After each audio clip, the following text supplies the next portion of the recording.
anos atrás já. Vai aonde Já com tá, isso já, aí, já tá irmão? acontecendo, Vai Paulo. aonde com isso? Já está acontecendo. Tá Lene. acontecendo sem resultado. Lene, Bora lá. primeira pergunta do chat para o Elias. Elias, tem uma pergunta aqui do repórter CTB. Elias, a meritocracia chinesa é diferente da meritocracia liberal. Por quê?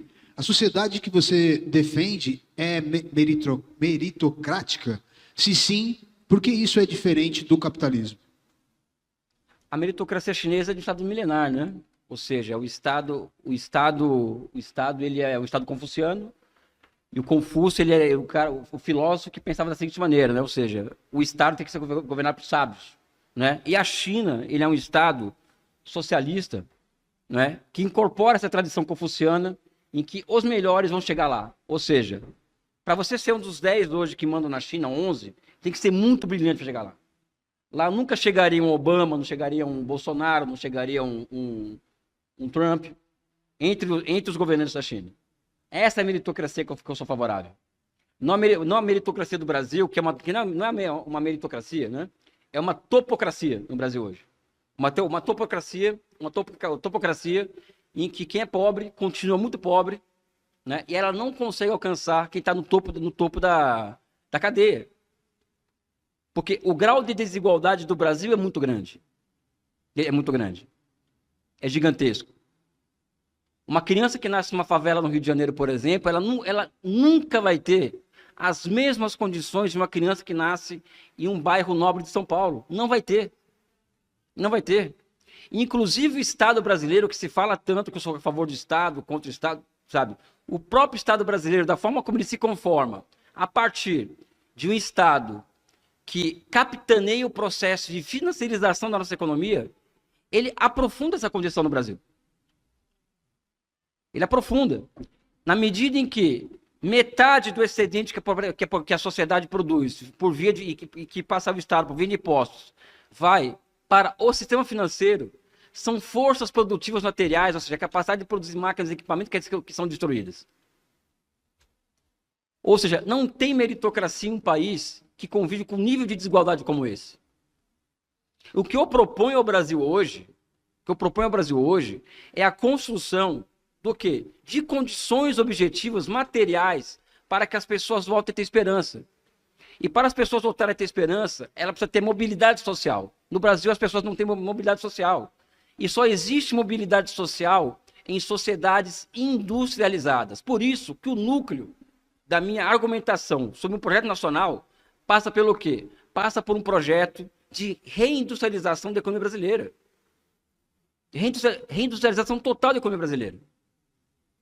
E para isso nós temos que mudar completamente os marcos fundantes da macroeconomia brasileira.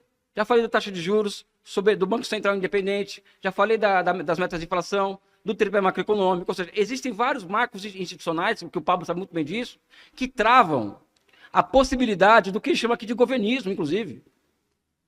Que pode fazer tudo isso que está pedindo aqui, o Pablo colocou aqui, vamos lá, Pablo, concordo. Mas com taxa de juros aqui isso não existe. Com meta de inflação anualizada isso não existe. Ou seja, o rebaixamento do debate é acreditar que as pessoas por si só, mudando a mentalidade delas, elas podem mudar a si mesmas no país. Não dá, não existe isso. São grandes decisões políticas que movem uma sociedade. Não é uma decisão particular que move uma sociedade.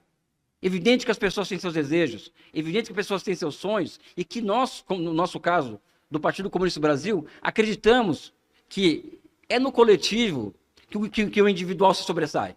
Nós acreditamos nisso de forma absurda. Mas para isso, nós precisamos de um projeto de país. E não de um projeto em que pessoas os seres humanos atomizados, elas construam um chamado mindset, uma mentalidade de sucesso, e isso por si só já é suficiente para elas ficarem ricas, milionárias ou bilionárias. Isso não existe, pessoal. Isso é vender terreno na Lua. O que deve existir é um consenso nacional, uma outra maioria política que coloque o Brasil nos trilhos, de forma que nós alcancemos os países desenvolvidos, concordando com o Pablo aqui, nós somos um país riquíssimo, riquíssimo. Mas sem um projeto nacional que construa leis, marcos institucionais, que mude o status de extrema financiarização da economia brasileira, a única forma de você ficar rico é você juntar algum dinheiro e começar a investir em tipo de dívida pública, ou seja, vai ficar rico sem produzir uma agulha. E é isso que eu sou contra. É isso que eu sou contra. Eu não sou rico contra o rico que fica rico por conta de abrir uma empresa de parafusos. Muito pelo contrário. Se esse parafuso tiver uma finalidade para a sociedade, tem que continuar no setor privado. Não precisa ir para o Estado isso. Isso, né, isso que você falou, tá, Pablo? Isso é espantalho colocar em comunista. De que nós somos contra a propriedade privada. Né? Enfim, basicamente é isso inicialmente, para obedecer o tempo, né?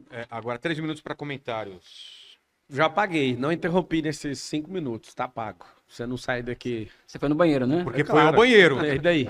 Podia gritar. Porque agora até o Estado quer pegar agora e resolver o problema no banheiro, eu não posso resolver no banheiro? Pô, foi lá mijar mesmo, aí bebi 2 garrafas de água. Seguinte, a questão da mentalidade, você trabalha mais mentalidade que eu. Quando você fala para a pessoa acreditar no comunismo, você está mudando a mentalidade. Você como um ateu que quer que o Estado seja ateu, a laicidade do Estado não significa ateísmo do Estado. Você está mudando a mentalidade. Quando chega lá as crianças, né, sem a formação completa das suas famílias ali, com seus princípios, na hora que eles vão ser abalados pela primeira vez aí na universidade, o que acontece? Você mexe na mentalidade das pessoas, mais do que eu. Como que você faz? Você vai lá e usa um processo que chama dissuasão. Dissuasão é você contar um monte de coisa, tirar a realidade que a pessoa vivia, e aí você que tem algumas pessoas que do nada, né, vai para uma universidade federal, principalmente de humanas. Eu não sou contra a universidade, já falei. É contra humanas. Não, eu sou contra balela, teorias, fábulas, sustentar algo que tinha que ser criminalizado no país. Eu acho que a maioria do brasileiro, conhecendo a história a fundo do que é o comunismo verdadeiro, vai aprovar isso aí. Em breve a gente vai conseguir isso. A gente vai parar com esse papo aqui. Quem quiser vai ter que sair da divisa do Brasil. Vocês fazem muito mais mudança de mentalidade do que a gente.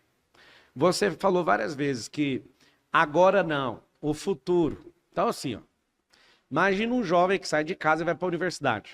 Chega lá, ele é doutrinado. Isso é uma mudança de mentalidade. Tanto é que a cor do cabelo dele muda, põe uma cebola debaixo do braço. A mulher começa a ter bigode, gente começa a sentar em crucifixo, gente fazendo loucura o tempo inteiro.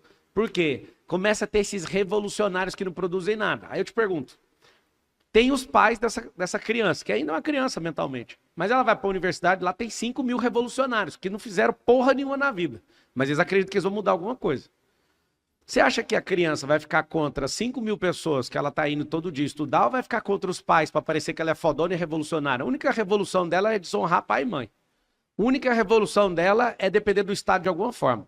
Aí começa a ir para esses partidecos de PSOL, PCdoB, não sei o quê. E esse povo começa a alucinar a revolução. Que revolução? Produziram quanto? Nada. Pagaram quantos milhões de impostos? Nada.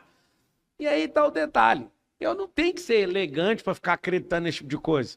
A gente não vai entregar o Brasil para esses caras. Não vai. Vocês podem governar juntos. Ninguém quer impedir vocês. Só que a gente não vai dar o país para vocês. Que a maioria desse país não acredita nessa merda. 15 segundos. A maioria do Brasil não acredita nisso. Nós somos cristãos. Esse é o seu problema. Você tem que acreditar nisso. Se Deus existe ou não na sua cabeça, a gente não vai. Pelo contrário, a gente não para de crescer. Católico, evangélico, reinante, todo mundo. Todo mundo só cresce. E nós não vamos dar esse país para vocês. Não adianta. Só você criminalizar o cristianismo. Agora, criminalizar o comunismo, nós vamos pelo tanto de gente que já foi morta. Acabou. Vamos à segunda pergunta para Marçal do chat. Manda aí, Leni. Enquanto isso, escreva, eu não sou do Estado. Pablo, eu vou juntar 2 perguntas aqui. Manda na bravo. verdade, porque elas têm a ver, né? O Bernabrito, ele perguntou, Pablo, você responderá pelo crime de calúnia contra Boulos na campanha de 22?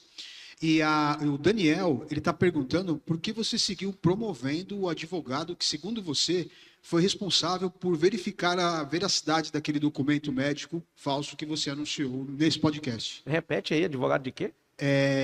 Pablo, por que você seguiu promovendo o advogado que, segundo você, foi responsável por verificar a veracidade daquele documento médico? E qual que é a outra pergunta? E a outra pergunta é se você responderá pelo crime de calúnia contra o Boulos na campanha de 2020. O crime não, né? Só deixar claro uma coisa, ele não mostrou o documento no podcast, como a pessoa falou. Exato. Não deixei mostrar. O crime não, o processo já está em andamento e vai chegar nas conclusões que quem está dirigindo está tomando. E sobre O advogado. promover advogado, como assim promover advogado? Nós temos um cara que foi condenado em 3 instâncias, 580 dias de cadeia e é presidente do Brasil hoje. Da onde você está tirando que esse país aqui está funcionando? Da onde você está tirando que uma pessoa erra, você tem que excluir ela? Não excluiu alguém que foi condenado em 3 instâncias, 9 juízes, do jeito que foi condenado. Você vem para cima de mim e falar o que eu tenho que fazer? Vai cuidar da sua vida. Cuida da sua vida que vai dar tudo certo. Agora, o que cada um fez, responde. E se não for a verdade, que cada um pague. Não tem amigo que eu aliso, eu não tenho um funcionário que é parente meu, eu não importa com nada que os outros fazem. Se fez, paga. Se não fez, eu quero saber a perguntinha para você que fez. Quem que devolve a honra dessa pessoa? Quem que devolve a honra de alguém? Porque aqui no Brasil você é criminalizado sem o devido processo legal, você é preso porque alguém chegou numa conclusão que tem que te prender. Imagina, aqui até vaca voa. Então, se você ficar nessa, você vai ficar querendo criminalizar as pessoas sem o devido processo legal. Que corra o processo. E depois do processo ficar comprovado, tudo bem, a pessoa paga. Agora, você é juiz? Você faz parte do grupo de 15 mil juízes que tem aqui no país? Não. Voltando no assunto dívida, que eu estou no tempo ali. Existem 2 tipos de dívida. Você que está assistindo, você pode mudar sua mentalidade e pensar o seguinte. A dívida de alavancagem é para crescer. O Brasil precisa de infraestrutura, precisa de matriz energética. Nós precisamos de data centers aqui, nós precisamos de muita energia solar aqui, a gente precisa de muito investimento em tecnologia para produzir esse tanto de ar que a gente precisa. Os Estados Unidos está tendo uma explosão de investimento como nunca teve na história e nós vamos ficar escravos desse povo em tecnologia. A parada da indústria, nós estamos no final da era industrial. Por que está no final dessa era industrial? Essa era agora ela é tecnológica. Como diz o Elon Musk, o cara mais rico do mundo, daqui uns dias as pessoas não vão ter mais emprego e só vão trabalhar se quiser. Eu lembro uns 20 anos atrás que alguém falou o seguinte, 20 anos atrás o futuro seria uma máquina, uma pessoa e um cachorro. O cachorro para vigiar o cara e o cara só para ligar a máquina se ela desligar. Não vai ter o cara mais. O cara vai ganhar algum tipo de auxílio para ficar em casa, controlando alguma coisa de lá. Por quê? Se a gente não revolucionar, vocês que querem ser revolucionários de faculdade pública, por que vocês não revolucionam lançando foguete? Por que vocês não revolucionam esse país produzindo marcas próprias? Por que vocês não colocam pressão nisso? Por que vocês não estimulam o empreendedorismo? Por que vocês não estimulam a virtualização? Por que vocês não estimulam desde pequeno? Eu fui na Quebrada ano passado, na campanha eleitoral, fui o candidato que mais foi em Quebrada de São Paulo. Não achei uma criança falando de futuro de tecnologia. Eu quero ser jogador de futebol, eu quero ser MC. Nós vamos mudar essa realidade nos lugares onde tem os brasileiros. Ou seja, o que a gente precisa? A gente precisa do tal de virtualização, empresarização, mudança de mentalidade. Você é contra a faculdade? Claro que não. Estou pensando em comprar um grupo agora. Você tem que ter, mas vai chegar uma hora que não vai ter como cobrar a mensalidade. Quem vai patrocinar isso vai ser as grandes empresas. Não vai ter nem como cobrar a faculdade em breve. Eu estou em fóruns de discussão de donos de empresas de ensino que não vai ter como cobrar a mensalidade de universidade privada mais. Porque vai entrar em desuso o negócio. As novas profissões, a gente tinha que entrar nela. Não é à toa. No Brasil do passado, esse Brasil de 90, tinha 20 pessoas que eram influentes no país. Hoje você tem 6 milhões de influenciadores. Qual que é a negativa do Estado? O Estado não quer tanta gente influenciando. Eu gravei um vídeo lá de uma mentira que aquela Natuza da Rede Globo falou a meu respeito. O vídeo de 24 horas deu 56 milhões de visualizações. Você imagina um cara que tem mais audiência num único vídeo do que a Rede Globo, num dia inteiro. Fora o Jornal Nacional. Ou seja, o Estado não quer isso. O Estado não quer um cara com o celular na mão influenciando os outros. O Estado não quer. Os capitalistas vorazes, selvagens, não quer que a gente fique ensinando os outros também. Porque isso começa a mudar a mentalidade do povo. Não se engane, não existe ideologia neutra. Ou alguém está ferrando essa cabeça sua, ou alguém está liberando para essa frequência sua subir. O que eu quero? Como brasileiro, eu não vou desistir desse país. Se vocês falarem, não, nós não estamos querendo. Vai, põe o Elias, faz o Elias contar essas coisas que ele está falando aí que dá para fazer. Depois vocês cansarem, vocês vão perceber o seguinte, o problema do país começa dentro de casa. O Estado não é resolvedor de tudo. Vou explicar por quê. Porque a gente vota naquilo que nos representa. E aqui eu deixo bem claro para todo mundo. Só existe um Lula no governo porque existe um Lula dentro de você. Só existe caras comunistas governando esse país porque tem um comunista aí dentro de você. Só liberta essa praga. muda de vida, prospera, produz, cria, transborda, multiplica talento, vai comprar habilidade, experiência, atitude, Acabou. vai ganhar competências novas. Aí você vai prosperar. O Brasil só prospera se o povo prosperar. Bingo. Elias, 3 minutos para comentar. 2 pontos. Eu acho que essa questão de acusação de juiz e tal, do Boulos, aí eu acho que é uma coisa que, na minha opinião, foi muito grave, mas não sou juiz, não vou falar sobre isso. Gravíssimo isso, acusar sem prova, né? Total solidariedade ao companheiro Guilherme Boulos. A questão do não funcionar, uma coisa que é interessante, o comunismo é uma fábula que não funciona, etc, né? A Argentina agora, que está aplicando o ultraliberalismo, para esse liberalismo funcionar, teve que pegar um aporte de 60 bilhões de dólares do FMI. Cuba, que ele está falando para Cuba, por exemplo, que é uma experiência que é muito ruim, né, no senso comum das pessoas, né? Está sendo estrangulada há 60 anos com instrumentos de coerção financeira. A Venezuela está fora do sistema SWIFT, ou seja, quer falar de Cuba e Venezuela, explica o processo histórico desses 2 países, né? Em relação ao Lula ter sido preso por 580 dias, acho que, espera um pouquinho, né? Foi condenado. Primeiro que a Operação Lava Jato, todos sabem o que ela significou, ou seja, uma operação aberta para a destruição da nossa indústria de construção civil, da nossa indústria de fertilizantes, a nossa indústria petrolífera, etc, etc, né? Falando que foi indevida, as prisões e tudo? Não. O processo, as provas, os desvios de bilhões? Ele não te interrompeu na sua explanação inteira. Agora vou deixar o Elias falar sem interrupção. Vamos lá. Primeiro que sou favorável a prender quem colocou a mão em dinheiro público. Então, E privado também. Se alguém roubar coisa privada, tem que ser preso. Privado? Oi? Privado também, né? Como assim? Se o cara roubar alguma coisa de um ente privado, tem que ser preso Sim, também. roubar um celular e tal, sim, tem que ser preso. Porque você acha que eu sou favorável a isso? Enfim, Quem quer tomar focando aqui na resposta, né? O Lula foi preso 580 dias de um conluio entre o Ministério Público, entre o juiz, que combinava o resultado. Eles prendiam... Hoje eles estão falando que o país não está normal, né? Não tá normal. Mas quando era contra a esquerda, a caça às bruxas, estava ótimo, né? O Moro era um super-herói, o Sérgio Moro. Né? A Operação Lava Jato, ela foi o maior crime contra o país nas últimas 5 décadas. Todo um esforço de construção de uma indústria nacional de gerações de brasileiros foi destruída. Só no Rio de Janeiro, pessoal, Rio de Janeiro, foram 2 milhões de empregos industriais diretos e indiretos destruídos pela Operação Lava Jato. Você vai me falar, por exemplo, que as empresas não deviam ser punidas porque estavam envolvidas em casos de corrupção. Não. Pula-se o CPF, como é nos Estados Unidos, na Alemanha, e não as empresas. Né? Ou seja, o Lula foi preso em um conluio que envolveu geopoliticamente a destruição da indústria brasileira, o que significou hoje o Brasil, em 10 anos, voltou à Idade Média, a ponto das pessoas quererem um Estado teocrático no Brasil. Foram punidos, todo mundo foi punido, a cor de leniência é porque aceitaram e fizeram a empresa que movimentou o dinheiro pagar a conta. Acho que falta na verdade.